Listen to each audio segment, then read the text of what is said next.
रघुपति राघव राजा राम पतित पावन सीताराम।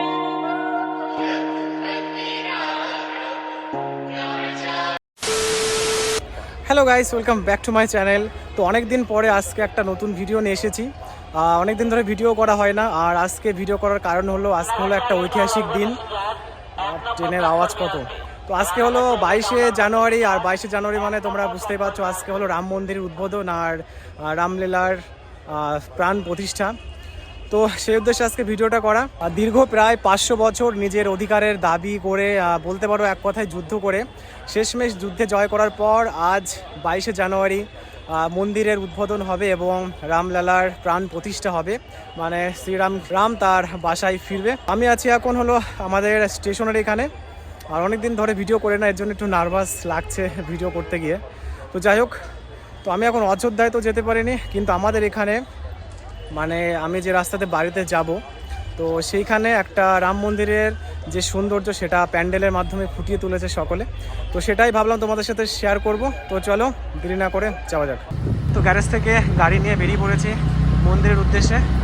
আর তোমরা চারিপাশে দেখতেই পাচ্ছ রাম পুজোতে সকলেই মেতে উঠেছে, চারিদিকে জয় শ্রীরামের পতাকা। মঙ্গল ভবন তো এখান থেকে শুরু রাম মন্দিরের লাইটিং। এখানে লাইটিং করেছে রাস্তার উপরে, এগুলো দেখতে রাতে সুন্দর লাগবে।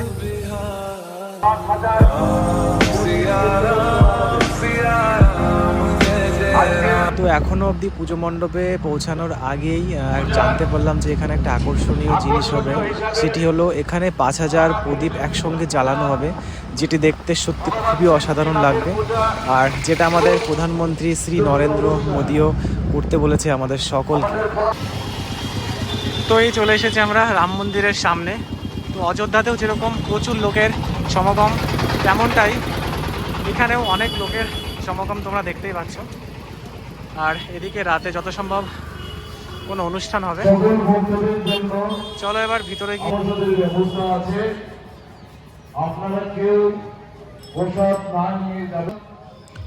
এখন হয়তো পুজো শেষ হলো, আর পুজো শেষের পরে এখন প্রসাদ বিতরণ চলবে, যেটি মাইকে বলছে।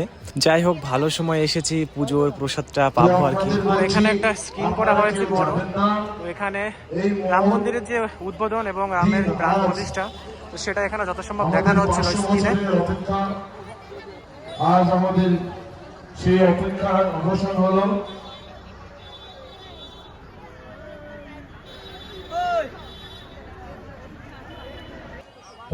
এখানে আসার পর এখান থেকে জানতে পারলাম যত সম্ভব কাল সন্ধ্যায় এখানে যাত্রা পালাও হবে, রাম রাবণের যাত্রা। যাই হোক, আমার যাত্রাটার নামটা অতটা মনে নেই। তো এই হচ্ছে সেই স্টেজ, এখানেই হবে কালকে যাত্রা। মন্দিরে গেটের মুখে ভগবান শ্রী রামচন্দ্রের একটা বড় ফটোটা নিয়েছে, আর ফটোটার চারিদিকে সুন্দর করে ফুল দিয়ে সাজিয়েছে। সামনেই হলো পুজো মণ্ডপের ঢোকার মেন গেট। যত সম্ভব সকলে পুজো সেরে প্রসাদের থালা হাতে নিয়ে বাইরে বেরোচ্ছে সকলকে প্রসাদ দেওয়ার জন্য। আর তার পাশে দেখতে পেলাম পুজোর জন্য যজ্ঞ করা হয়েছিল, তো সেই যজ্ঞের এখান থেকে সকলে আশীর্বাদ নিচ্ছে ভগবান শ্রী রামচন্দ্রের।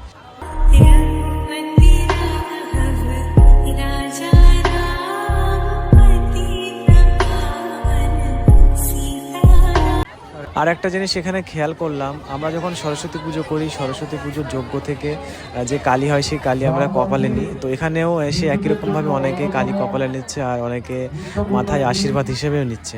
আর দেখো, এখান থেকে এখনও ধোঁয়া বেরোচ্ছে, যত সম্ভব পুজো বেশিক্ষণ শেষ হয়নি, হয়তো কিছুক্ষণ আগেই পুজোটা শেষ হলো।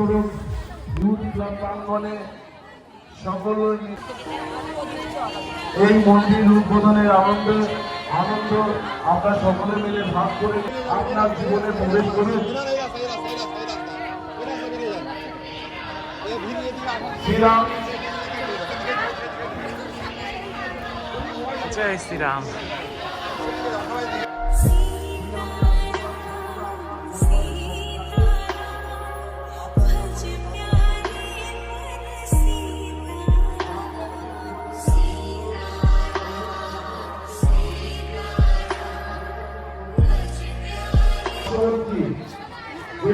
এখানে গ্রামের প্রসাদ হচ্ছে। আছেন, তারা এই কটা দিন ধরে আমাদেরকে সাহায্যের হাত বাড়িয়ে দিয়েছেন, তাদের উদ্দেশ্যে বলছি, বিগত দিনগুলোর মতো তোমরা সাহায্যের হাত বাড়িয়ে দেবে। আজও আমরা আশা রাখছি তোমাদের উপরে আমাদের সর্বদা আপনাকে সঠিক পথে পরিচালনা করুক।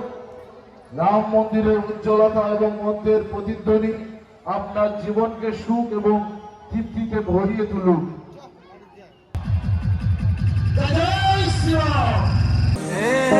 मंगल भवन अमंगल हारी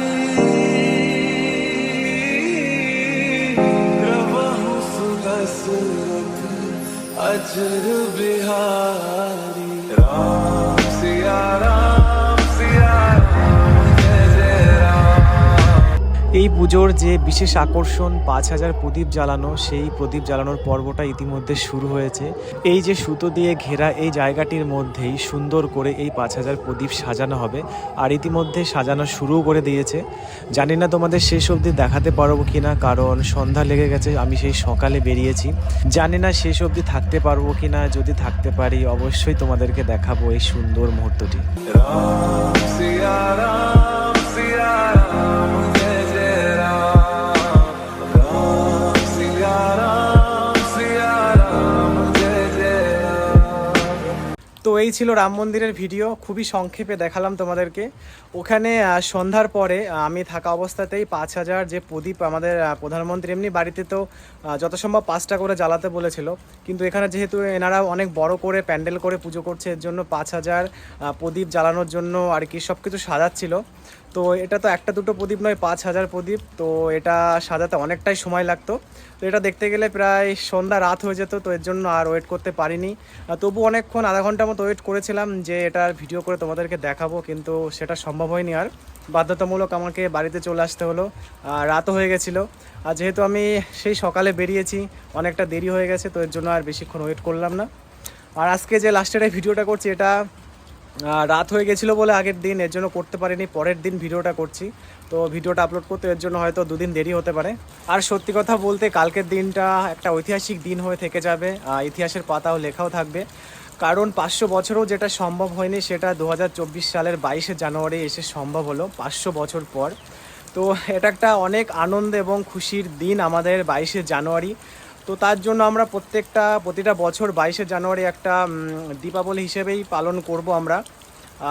তোমাদের কি মতামত তোমরা কমেন্ট বক্সে জানিও। কাল যখন আমি সকালে ডিউটিতে যাই, তো রাস্তাতে যাচ্ছিলাম, সকলে রামলালার মূর্তি করে পুজো করছিল, মাইক বাজাচ্ছিল, অনেক আনন্দ করছিল। মানে মানুষের মধ্যে একটা আলাদাই একটা ফিলিংস কাজ করছিল সেদিন। সত্যি কথা বলতে এসব দেখে আমার গায়ে কাঁটা দিয়ে উঠেছিল। আমিও আর কি সব কিছু অনুভূতি করতে পারছিলাম। আমাদের রাজা, আমাদের ভগবান শ্রী রামচন্দ্র তার বাসস্থানে ফিরছে, তার অধিকার, তার সব কিছু সে পেয়েছে 500 বছর পরে। তো একটা আলাদাই আনন্দ ছিল ওর জন্য 22শে জানুয়ারির সারাটা দিন। তো চলো, এই ছিল আজকের ভিডিওটি এখানে শেষ করে দেব। তো দেখা হচ্ছে তোমাদের সাথে পরের একটা ভিডিওতে। সকলে ভালো থেকো, আর ভিডিওটি শেষ করার আগে জয় শ্রীরাম।